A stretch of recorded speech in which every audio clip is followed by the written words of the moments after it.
Hello, Carl here with Sustainability Theory News. We're over at insteading.com. They have an article, How to Cure Meats. And they talk about different natural ways to cure meats, as well as the modern method, which is using sodium nitrate or nitrate salts. Now, the traditional way is to basically use almost all salt. But if that's the way you're going to do it, and it will traditionally make it shelf stable, meaning you can store for long periods of time, you're going to need to wash the meat before you eat it. It'll be way too salty. So they do recommend about a half salt, half sugar mixture with many different other spices and flavorings, whatever ones you prefer. At least that's the one they give for pork. And they also talk about an old ancient Roman method where you cover the bottom of a jar with salt, and then you put some ham skin down, then you cover that with salt, put another ham on top. You gotta make sure the meat never touches.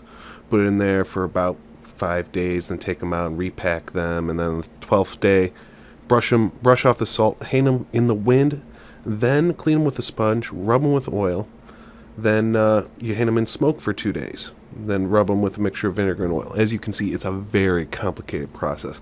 Trying to make meat store for a long time without refrigeration is not easy by any stretch of the imagination.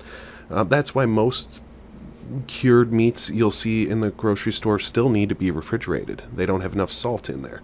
Now, the salt, the way it works is I think they call it hygroscopic or hydrophobic. It draws moisture out of the meat. Without moisture, bad bacteria and fungus, it can't grow. Botulism, it can't grow. But there are other methods to curing meats. They talk about fermentation methods in here as well. And the fermentation methods, they can be a little dicey, just like pickling anything. It's not the best way to do it. But here's a good recipe for nitrate-free currant bacon using currants as a flavoring. Half salt, half sugar, slab pork belly, and some dry currants. It's a very easy mixture. You can add other spices and seasonings into it. But in the end, it's about the flavor that you enjoy the most. Is this something that you want to do? Is it something as an experiment? Do you have some animals on a homestead that you just want to raise and store without refrigeration? There might be some shortcuts. If you do it quickly and you prep it quickly, it's really just a waiting game. You just have to wait for it to be done in different stages.